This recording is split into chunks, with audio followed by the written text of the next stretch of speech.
Nós vamos começar uma trilha do pensamento. Eu gosto dessa palavra, trilha, diferente de trilho. O trilho sai de um canto e chega a outro canto. O trilho é marcado pela certeza, pela objetividade. O trilho é matemático. A trilha é marcada pela descoberta, pela aventura, pelo novo, pela novidade, pela surpresa. A trilha é interessantíssima, porque a trilha parece que é mais humana, enquanto o trilho é matemático, é objetivo. Não que a matemática e a objetividade não sejam importantes, são. Mas seja bem-vindo. Nós vamos fazer uma trilha, descobertas. Nós vamos percorrer a história do pensamento. Eu estou aqui com uma pequena imagem do filósofo grego Sócrates. E uma coisa que a gente pode ficar se perguntando nesse momento, e a gente vai falar muito de Sócrates, é como o pensamento de Sócrates, como a vida dele, cinco séculos antes de Cristo, continua influenciando a nossa vida hoje. Nós vamos falar de muitos filósofos nessa trilha.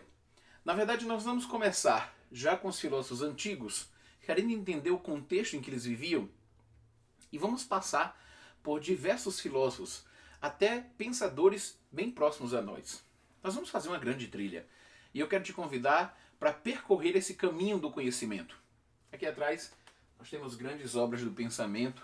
Nós vamos conhecer algumas dessas obras e vamos discutir sobre essas obras. Nós vamos tratar sobre grandes obras. Vamos escalar essas grandes obras. Então eu preciso que você esteja comigo.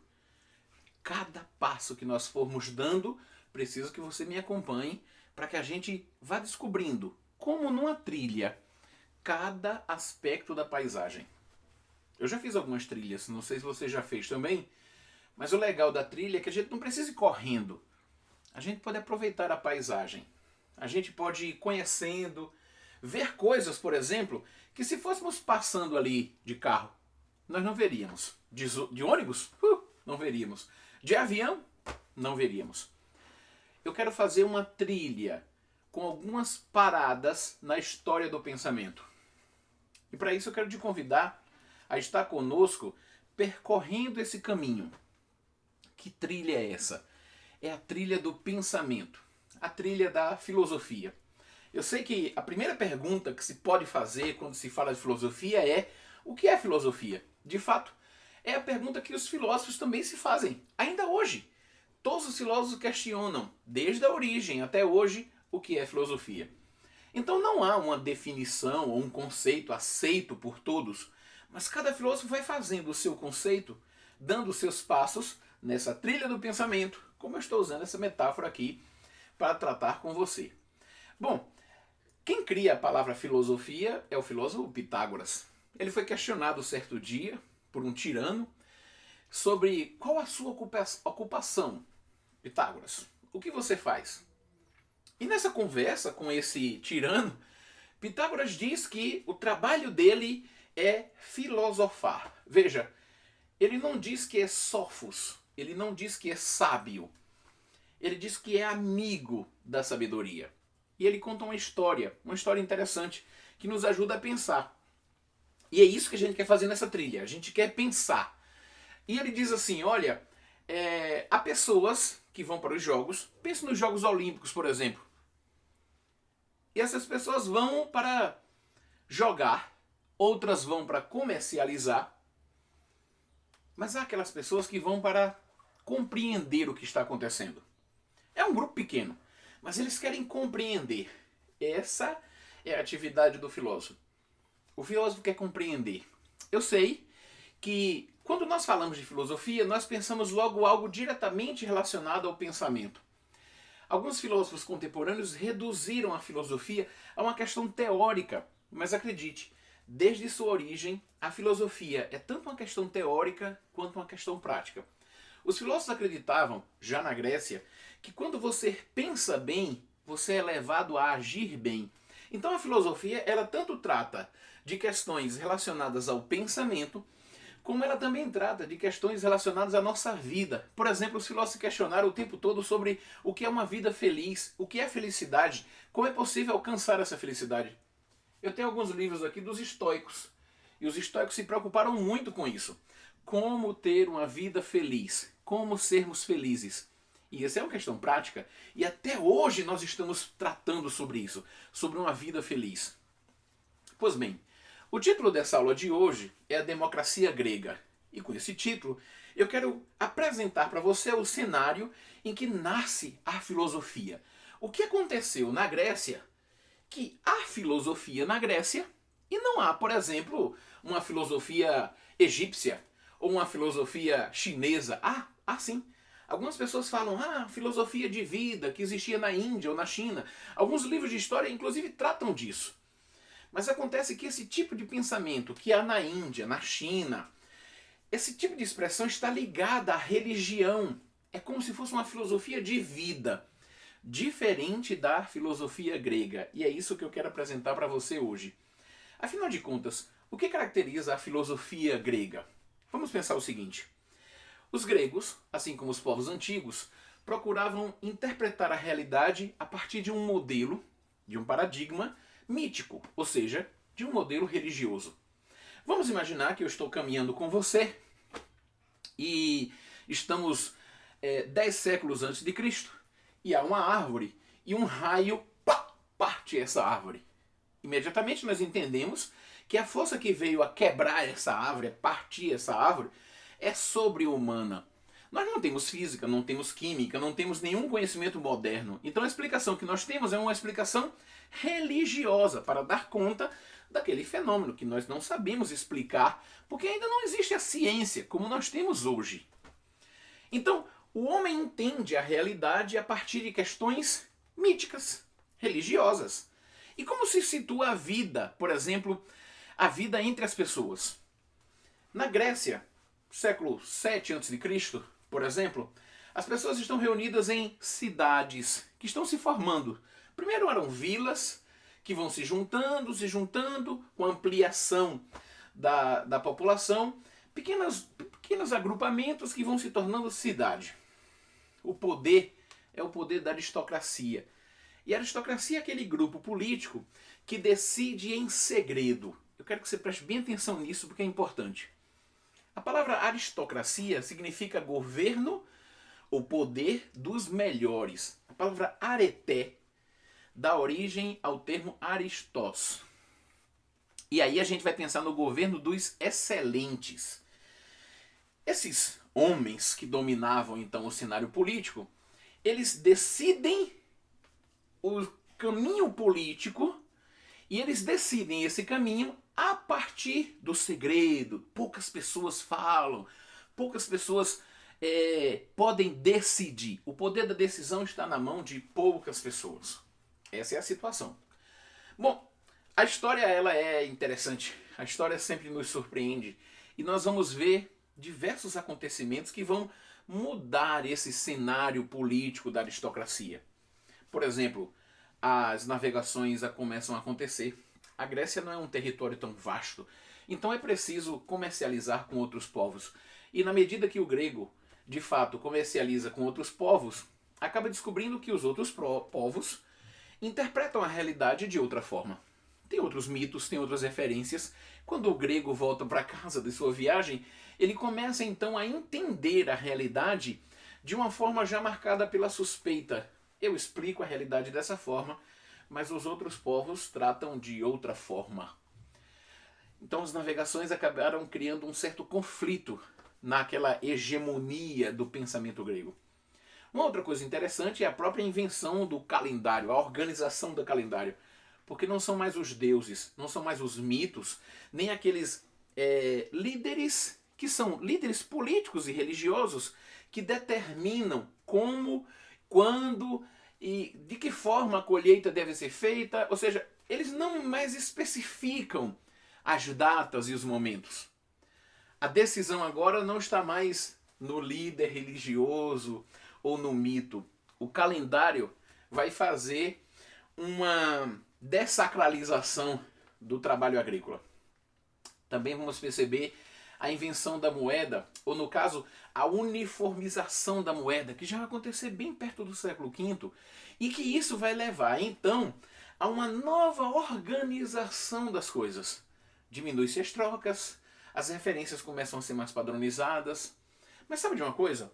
Estou aqui, falei para você, com a imagem do meu amigo Sócrates. Quando nós falamos na Grécia, não estamos interessados em todos os grupos da Grécia. A verdade é que nós estamos interessados em Atenas. O que aconteceu em Atenas foi que esse grupo, os aristocratas, acabaram perdendo o seu poder e a filosofia nasce nesse momento em que a aristocracia está perdendo o poder e nós temos a emergência, o surgimento da cidade, da polis. Como é que acontece isso? Eu quero pensar isso de 3 formas. Primeira coisa, nós temos um esvaziamento do discurso mítico. A explicação não é mais uma explicação religiosa. Também nós não temos mais aquele poder do cidadão, aliás, aquele poder do aristocrata, do líder. Esse poder vai se esvaziando. Nós vamos ter, por exemplo, no século V, a democracia, e é sobre ela que eu quero falar com você. Então nós temos, esses 2 aspectos são importantes. Nós temos o esvaziamento do discurso mítico, já com essas situações históricas que eu coloquei para você. Por outro lado, nós temos essa situação política do aristocrata que tem uma redução do seu poder. E por outro lado também, nós temos o surgimento, e esse é o terceiro elemento, de um novo tipo de conhecimento. Você deve ter entendido já que o conhecimento então era um conhecimento religioso. Você pode fazer uma pesquisa e fazer um levantamento de vários mitos gregos. Os mitos são explicações, são narrativas que os gregos utilizam para compreender a realidade. Em dado momento, a compreensão mítica se mostra insuficiente. Em dado momento também, a organização política, a organização da polis, que estava marcada pela aristocracia, começa também a se mostrar insuficiente. E o que nós temos agora, com o esvaziamento dessas 2 dimensões, é o surgimento de um novo conhecimento. Nós vamos chamar esse conhecimento de pré-socráticos. Eu tenho aqui uma obra de referência, os filósofos pré-socráticos, do Kirken e do Raven. Aqui, essa obra foi editada pela Fundação Calouste Gulbenkian. E nessa obra, nós temos os primeiros pensadores, os primeiros filósofos. Você vai lembrar, por exemplo, de Tales. Tales vai dizer que o princípio de todo conhecimento é a água. Eu estou fazendo essa citação e você pode imaginar, mas que coisa simples. Como a frase, o princípio de tudo é a água, ou o princípio é a água.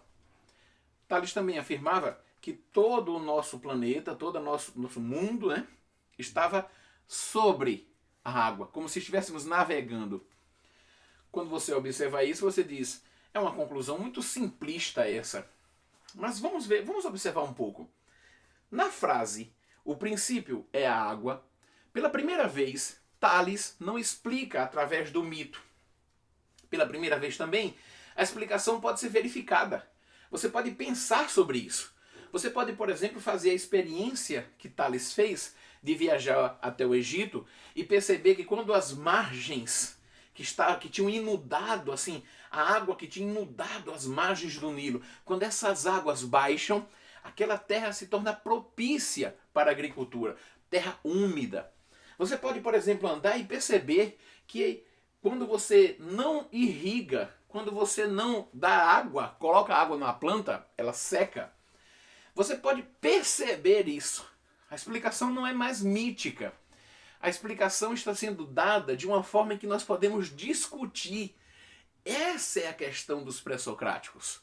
A discussão começa a surgir no solo grego.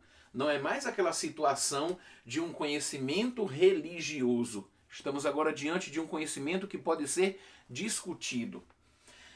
Essa crise do conhecimento mítico vai marcar o nascimento da filosofia. A filosofia nasce nesse momento de crise. Há uma filósofa brasileira chamada Marlene Chauí que ela diz que a crise é um momento propício para a filosofia. Porque a filosofia funciona nesses momentos de crise. Nesse momento em que o chão da certeza que nós temos, ele começa a ruir, ele começa a falhar. Então, o que nós vamos perceber é que o primeiro elemento aqui, essa queda do conhecimento mítico e essa ascensão do conhecimento filosófico, que tenta explicar agora sobre novas bases, o que nós vamos perceber é que essa nova base vai estar acontecendo justamente no período de emergência da polis. E tem uma coisa interessante. A polis grega, a cidade grega, e eu quero que você pense em Atenas, porque realmente foi Atenas que marcou esse período, a polis grega vai ser marcada pela democracia. Há uma série de situações históricas que você pode verificar que vai ser a passagem da aristocracia até a democracia. Mas é a democracia que nos chama a atenção, porque nós vamos visitar as obras do pensamento político. E quando a gente fala de política, a gente fala de democracia. Hoje mesmo nós pretendemos ou nós queremos viver numa democracia. Pensamos que o sistema democrático é um bom sistema. Mas quando falamos a palavra democracia, essa palavra tem 25 séculos de história. E precisamos entender lá na origem o que significa democracia, para então compreendermos melhor o que significa democracia hoje. Se nós perdermos esse rastro, essa marca da história, da trilha que nós estamos fazendo, pode acontecer da gente não entender mais quem nós somos ou o que nós fazemos hoje. Por isso essa primeira aula desse nosso percurso de política e de pensamento é sobre a democracia grega. Pois bem, no século V, a democracia se instaura. A democracia, a palavra democracia, cracia significa poder e demos significa povo. Os legisladores gregos, Solon, por exemplo, tinham repartido a terra e criado demos, povos, grupos. E esses grupos podiam decidir. Quando nós falamos de democracia hoje, nós pensamos assim, o poder dos cidadãos. Só que temos um probleminha para a gente poder checar aqui. O cidadão na Grécia não é todo mundo. Quando nós falamos democracia hoje, a nossa democracia é chamada representativa. A democracia grega é chamada democracia direta, ou seja, os cidadãos se reuniam nas assembleias e decidiam diretamente o que deviam fazer. Isso é fantástico. Não é mais uma decisão tomada entre apenas alguns. Não é mais uma decisão de segredo. E é interessante porque é uma participação maior. Mas ainda não é a participação de todos. Então eu preciso que você pense comigo. Quando nós estamos falando da democracia grega, nós estamos falando de uma ampliação da participação em termos de decisão política, mas não é ainda uma ampliação total, ou seja, não são todas as pessoas que participam, é uma ampliação em vista da aristocracia, como eu tinha comentado com você antes. A filosofia nasce nesse momento. Nasce com a emergência da polis e, ao mesmo tempo, nasce com a crise da verdade, ou seja, a crise da narrativa mítica. Já que estamos aqui e já que estamos fazendo esse momento, eu gostaria de compartilhar com você uma indicação de um livro. Olha só, estou aqui com um livro, O Tempo do Pensamento, é da editora Paulus, e o autor é Jean-François Robinet, O Tempo do Pensamento. Esse livro é maravilhoso. E essas duas características que eu acabei de colocar para você está presente nesse livro. A filosofia nasce da crise da verdade e, ao mesmo tempo, nasce da emergência da polis. Um outro livro que trata sobre isso, e eu quero compartilhar com você. Infelizmente a minha edição é francesa, mas você vai encontrar esse pequeno livro em português. É Jean-Pierre Vernant e o título é As Origens do Pensamento Grego. Tudo que eu expliquei agora também está aqui no livro do Vernant. Muito interessante. Vamos imaginar agora que João seja o pai de uma família grega. E ele é um pai de uma família grega no período aristocrático. Ora, o que é que João vai ensinar para seu filho numa aristocracia grega? Eu sei que o nome não é muito grego, mas não tem problema. A ideia é o seguinte. João quer que o seu filho aprenda a ter coragem. O valor que o seu filho deve aprender é a força, é a disponibilidade para lutar. Ele tem que saber manusear armas. Ele tem que ser especialista no arco e flecha, na espada. Ele tem que dominar o cavalo. Ele tem que ter honra e coragem para inflamar os guerreiros. Essas são as habilidades. Essa é a moral, vamos dizer assim, a moral aristocrática.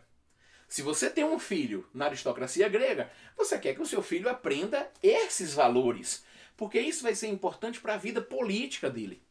Na medida em que nós mudamos do mundo aristocrático para o mundo democrático, o que acontece é que há uma mudança também na educação.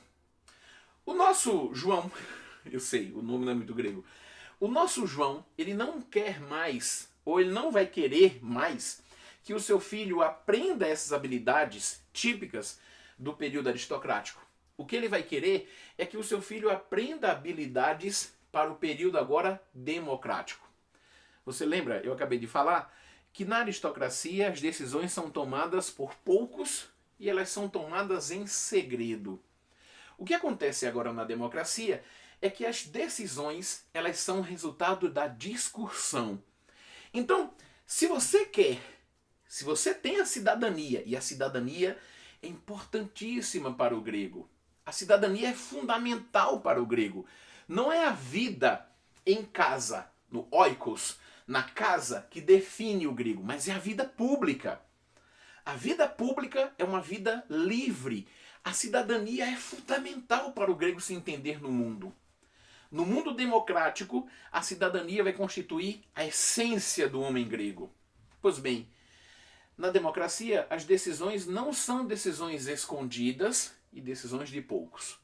Elas são decisões dos cidadãos e elas acontecem num processo que se dá na Assembleia, em que razões têm que ser apresentadas e que contra-razões vão ser apresentadas também.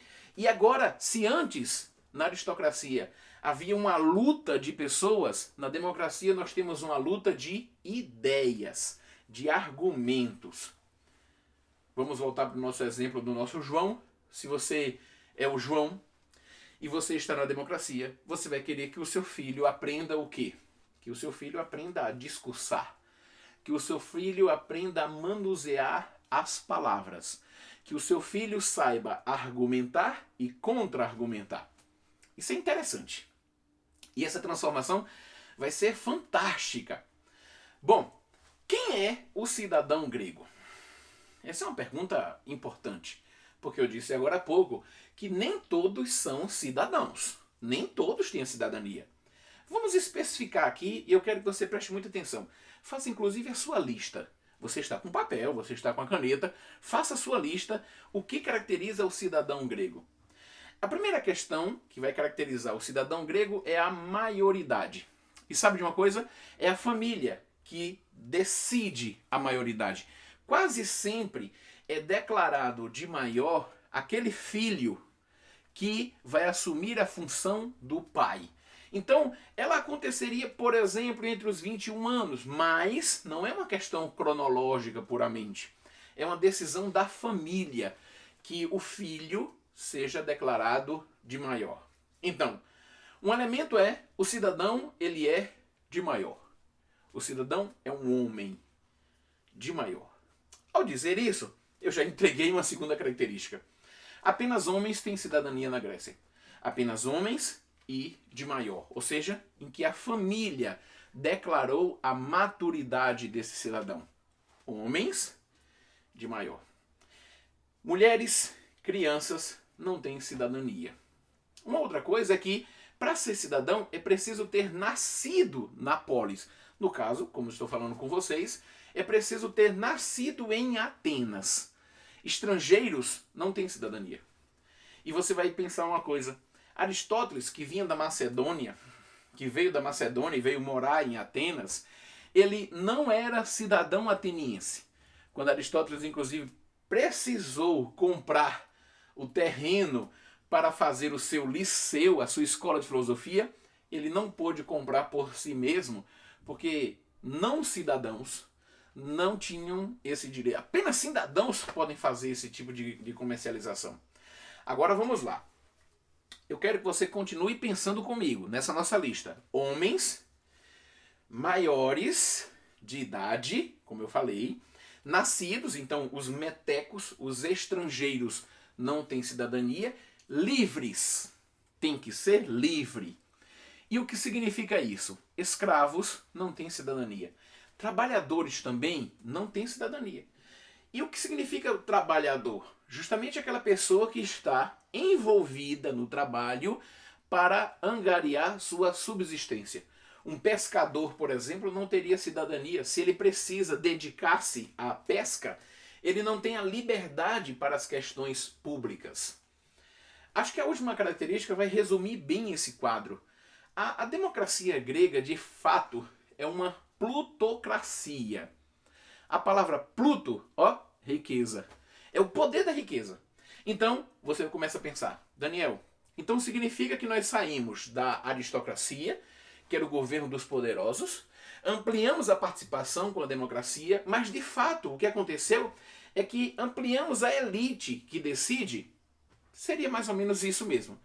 E eu quero que você pense o seguinte: um governo plutocrático é um governo em que a força da riqueza decide a cidade.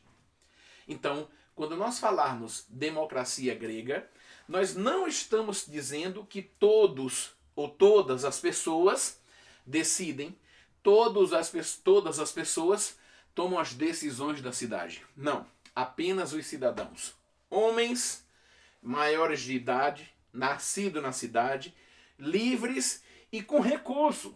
Como assim recursos? Essas pessoas que têm recursos suficientes para deixar as suas atividades e se entregarem às questões da cidade. Então veja, a democracia grega tem algumas características bem interessantes.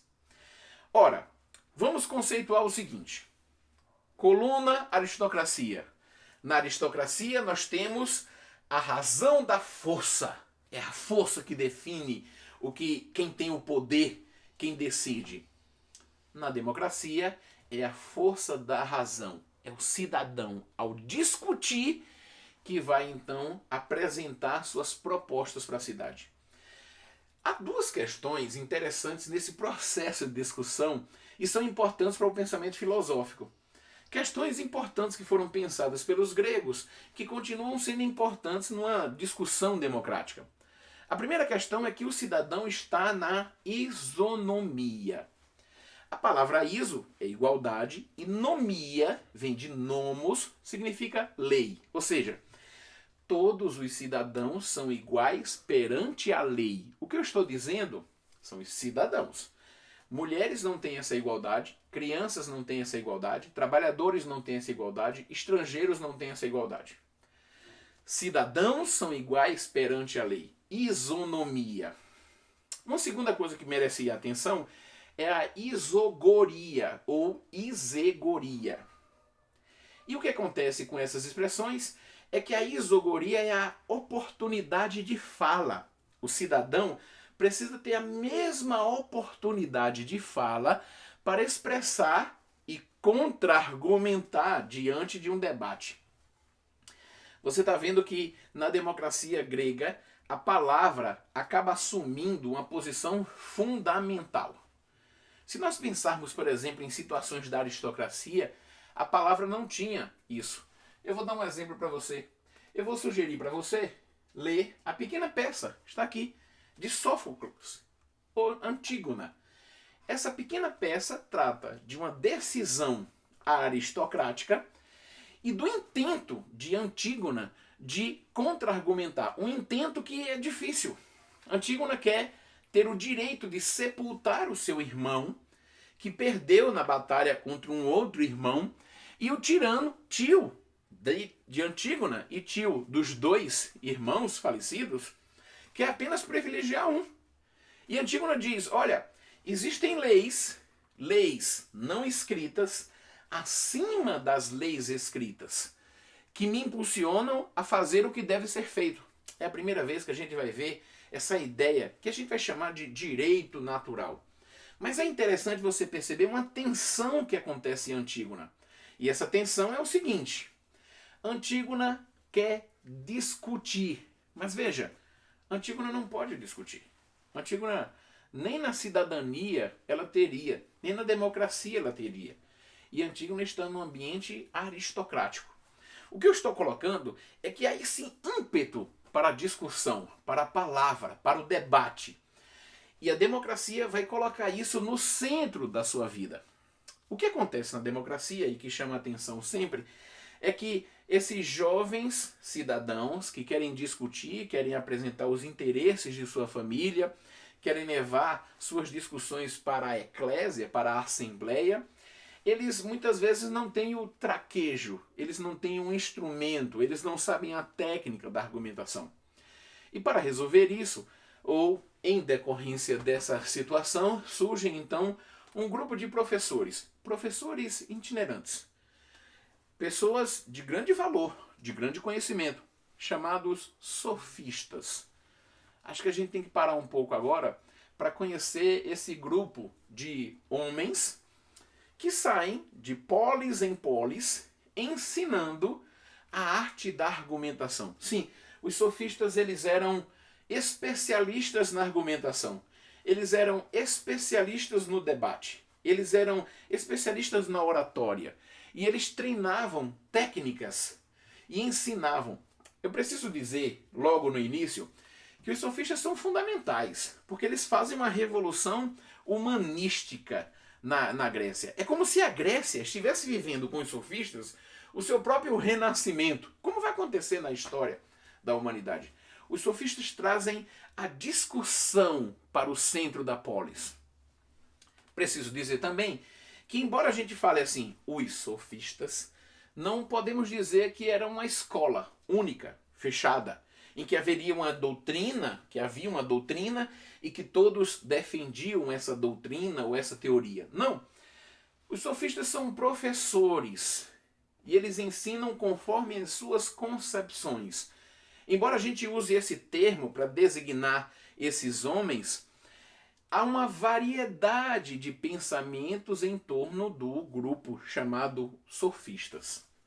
O que nós podemos dizer são características gerais para tentar apreender esse fenômeno. Há uma bibliografia crescente, publicações crescentes, que têm tratado dessa temática. Principalmente porque, quase sempre, nós olhávamos para os sofistas a partir da lente platônica. E eu devo adiantar isso para você. Platão não se dava muito bem com os sofistas. Platão coloca nos seus debates sofistas e Sócrates para discutirem e quase sempre Sócrates sai como herói da discussão, diminuindo, ridicularizando o confronto com os sofistas. Eu sugiro, para que você tenha ideia disso, um livro chamado Hípias, Hípias Maior, escrito por Platão. É um diálogo pequeno, mas você vai ter uma ideia de como as discussões com os sofistas aconteciam. Então, com frequência nós olhamos o grupo dos sofistas como se eles fossem pensadores maquiavélicos, demoníacos, inimigos da razão. Mas esse é um exagero que não diz respeito à realidade, que não nos dá uma ideia de quem eram verdadeiramente os sofistas. De fato, os sofistas ensinavam os jovens e os cidadãos as técnicas necessárias para a argumentação. Então, os sofistas iam de cidade em cidade, os sofistas cobravam pelo ensino, ensinavam aos jovens, geralmente os jovens ricos, os cidadãos ricos, evidentemente, que teriam condições de pagar. Veja, eu acabei de dizer para você, os cidadãos eles já eram ricos. Então, os cidadãos muito ricos, podemos dizer assim, eles contratavam os sofistas para aprenderem a argumentar. Porque os sofistas eram mestres nas técnicas da argumentação e da retórica. Eles ensinavam os caminhos do discurso. Sabe, é interessante essa lição que nós temos que tratar ainda hoje. Se você quer falar bem, você tem que dedicar um tempo para aprender a falar bem. Assim como a gente dedica um tempo para aprender a escrever bem, se você quer argumentar bem e expor bem suas ideias, você tem que dedicar um tempo, contratar até um profissional para poder desenvolver a sua argumentação. Era isso que o sofista fazia. Então nós podemos pensar que os sofistas tanto eram precursores dos professores, como eram também precursores dos advogados, porque muitas vezes os sofistas levavam as questões e os interesses das famílias aos tribunais, às assembleias, e apresentavam essas questões em nome dessas famílias. Ora, o que é que nós podemos dizer mais dos sofistas? Há um sofista muito interessante, particularmente eu gosto muito de pensar sobre esse sofista, chamado Protágoras. E Protágoras tinha uma ideia muito interessante, muito curiosa. Vamos ver qual é a ideia. Protágoras dizia: o homem é a medida de todas as coisas, das que são enquanto são, das que não são enquanto não são. Com essa ideia, nós poderíamos dizer que o pensamento de Protágoras era um pensamento relativista. O que Protágoras nos ensina, se nós formos pensar com relação às disputas e às decisões políticas, é que as disputas, decisões políticas, até os princípios políticos que regem a questão política, são questões humanas, ou seja, são concepções humanas. Isso é importante nós termos em mente se nós estamos tratando de democracia, porque democracia exige essa liberdade para apresentar argumentos e para contra-argumentarmos. Uma democracia de pensamento único não seria democracia. Então nós precisamos dessa relativização das posições para podermos discutir. Se estamos tratando, e isso é uma lição importante para entendermos o que é democracia. Olha, se nós estamos num ambiente democrático, significa que nós estamos num ambiente de visões plurais, ou seja, de visões humanas. Esse espaço entre os homens é o que vai configurar a democracia. Talvez essa lição não deva ser esquecida. Essa lição deva ser relembrada, deve ser pensada e repensada. Devemos continuar meditando sobre o sentido das expressões de Protágoras. O homem é a medida de todas as coisas. Nós podemos, então, tentar pensar isso sem cair naquela taxação, naquele rótulo de que os sofistas e Protágoras, por exemplo, eram relativistas. Isso pode acontecer se nós confrontamos o pensamento dos sofistas com o pensamento de Sócrates. Sócrates, cá está o meu amigo Sócrates. Sócrates, na versão platônica, quando nós formos falar sobre a República, tá aqui a República, quando nós formos falar sobre a República, na próxima aula, nós vamos descobrir mais sobre Sócrates e mais sobre Platão. Mas Sócrates, ele acreditava na objetividade e na relação entre a noção de lei e a noção de justiça. É como se a lei fosse justa. Para isso, eu gostaria de sugerir a você que lesse um pequeno diálogo de Platão chamado Críton, em que Sócrates fala para Críton da objetividade da lei e da justiça dessa mesmo que aparentemente essa lei se mostre injusta. Você sabe, Sócrates foi condenado à morte e nesse diálogo Críton diz: olha Sócrates, nós temos tudo pronto para que você possa ir conosco, ir embora. Já decidimos tudo, já resolvemos tudo. E Sócrates diz: não posso. Imagine que no caminho eu encontre as leis personificadas. Então anote aí, coloque na sua lista. Aliás, eu já estou citando vários livros para você e é importante você fazer a sua lista de leitura, como se fosse uma lista de desejos. Nós temos muitas obras que nós vamos citar, comentar, indicar e não tem como a gente tratar de todas essas obras. Por exemplo, eu pego aqui a República. E imagine que curso seria necessário para nós darmos conta de toda essa obra. Talvez uma vida inteira dedicada à República não seja suficiente para tratar de todas as questões que estão presentes nesse livro. Então, ao indicar um livro, eu aconselho você a fazer uma lista dessas obras, a você ir constituindo a sua biblioteca. Porque aí alguém pode perguntar, e é uma pergunta muito boa nesse momento, alguém pode perguntar assim, mas Daniel, por que ler livros que têm 25 séculos? Ou então, por que ler livros que são chamados de clássicos, mas que são difíceis?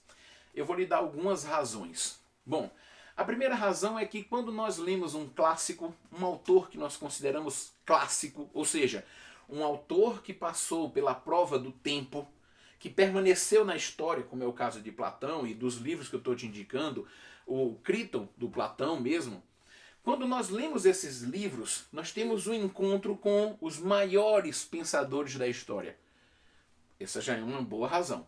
Uma segunda razão é que o clássico, o autor clássico, faz com que você pense ideias que sozinho você não pensaria.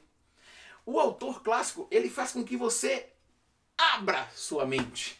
Você pense, você veja coisas que sozinho você não veria. Aí você pode dizer, mas eu tenho dificuldade de fazer essa leitura. Sim, todos temos. E por isso estamos aqui, para tentar facilitar esse processo. Imagine, por exemplo, que ler a República de Platão, ou então ler a Ética Nicômaco, que vai ser objeto de uma discussão nossa. Olha que obra maravilhosa. Ética Nicômaco de Aristóteles. Imagine que enfrentar uma obra dessa, nossa, uma obra que tem 2.400 anos, não é uma obra fácil. É como você hoje tentar escalar o Everest. É claro que você não vai conseguir sozinho. Por isso que nós estamos aqui para te ajudar, passo após passo, a criar confiança, firmeza na caminhada para subirmos essas grandes montanhas. A ideia da nossa discussão hoje é fazer essa contextualização do que estava acontecendo na Grécia e entrarmos já de cheio no livro República, que é o assunto da nossa próxima aula. E eu espero que você esteja conosco. Mas, calma aí. Não vai adiantar muita coisa se você não fizer o seu trabalho. Eu estou dizendo a você, anote, pesquise, adicione informações, incremente, conheça o clássico. Então eu falei, o clássico puxa e abre a sua mente. O clássico atravessou a prova do tempo. Imagine, por exemplo, se você lembra de músicas que se tocava 10, 15 anos atrás. Muitas músicas eram tocadas há 10, 15 anos atrás e nós não lembramos delas simplesmente. E acontece que eu estou com um livro aqui que foi escrito no século IV a.C. e que tem 24 séculos. Passou pela prova do tempo. Uma outra coisa, eu disse que o clássico faz com que você pense coisas que sozinho você não pensaria. Um amigo meu, um professor, dizia que quando ele lia Platão ou Aristóteles, ou quando ele parava para ler as obras de Agostinho, ou Descartes, ou Maquiavel, ele imaginava numa sala, ouvindo esses pensadores falando. Ele imaginava que ele estava numa aula com esses pensadores. Ele imaginava ouvindo essas lições que atravessando o século. Eu tenho feito esse exercício para tentar contextualizar mais as informações e tentar entender melhor as ideias que estão por trás e como essas ideias contribuíram para formar o nosso pensamento hoje. Sim, não existe ação política sem uma ideia por trás. E as ideias clássicas continuam influenciando, como se fosse um maremoto em que as ondas continuam batendo apesar dos séculos que nos separam dessas obras. Então, eu quero te motivar a pegar o livro, mesmo que seja um livro clássico, difícil, e domar esse livro. O nosso objetivo é facilitar essa caminhada, essa trilha, como nós dissemos no caminho. Mas faça a sua lista, faça as suas compras, monte sua biblioteca e vamos discutir essas grandes obras. Hoje nós falamos sobre as questões que configuraram o nascimento da filosofia.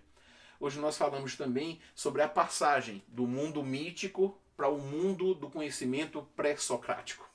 Hoje nós falamos também da passagem da aristocracia para a democracia. Falamos que a filosofia nasce no ambiente urbano. A filosofia nasce no ambiente democrático, na querela, na discussão que acontece no ambiente democrático. A filosofia nasce nesse ambiente em que há, de fato, de um lado, a crise da verdade, por causa da queda do pensamento mítico. A filosofia nasce com a ascensão do pensamento pré-socrático, nasce na crise do poder aristocrático e nasce na emergência da democracia. Ao caracterizar a democracia grega, o que eu estou fazendo com você é preparando o campo para entender o que é isso, filosofia. E entendermos que a filosofia está entrelaçada com os acontecimentos históricos. Ela não está separada, está entrelaçada. E a filosofia produziu grandes obras que nos alcançam hoje. Eu apresentei para vocês o cidadão grego, as características do cidadão grego, e apresentei também as características da democracia grega. Nessa aula de hoje, eu apresentei para vocês os sofistas. E eu dei os passos para que você possa fazer a sua caminhada. E em pouco tempo você vai estar correndo. Nessa aula, nós discutimos essa importância da relativização e da diversidade de opinião. Aliás, eu quero que você fique com essa pergunta. Como é possível termos democracia e termos ao mesmo tempo pensamento único? Numa democracia, do contrário, o que nós devemos ter é pluralidade. Lembre da lição de Protágoras. O homem é a medida de todas as coisas, das que são enquanto são e das que não são enquanto não são. Na verdade, o homem é a fonte dos seus problemas e da expressão dos seus problemas, e o homem está no centro da democracia. Só que os homens pensam no plural. E esse espaço humano que configura a democracia tem que ser respeitado na sua pluralidade de posições. De fato, a democracia grega é bem diferente da nossa democracia, mas ela funciona como um sinal. É uma questão imperfeita, porque é humana.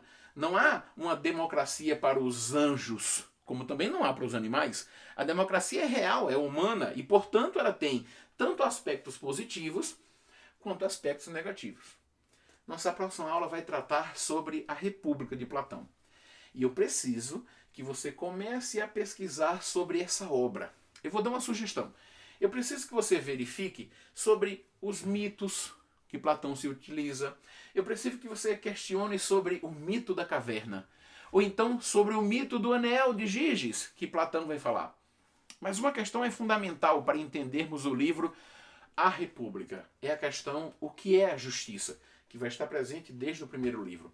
A República é formada de 10 livros. E no próximo vídeo eu vou explicar para vocês todos os livros da República. Nossa próxima aula, então, vai ter 10 momentos específicos, que são os 10 livros da República. No fim da aula, você vai ter uma ideia geral da obra. E eu espero que a cada aula, você agora, enriquecido com uma grande obra clássica, possa justamente perceber melhor o nosso tempo hoje, olhando para a história, para os clássicos e compreendendo como se dá o pensamento hoje. Uma última questão. Anote.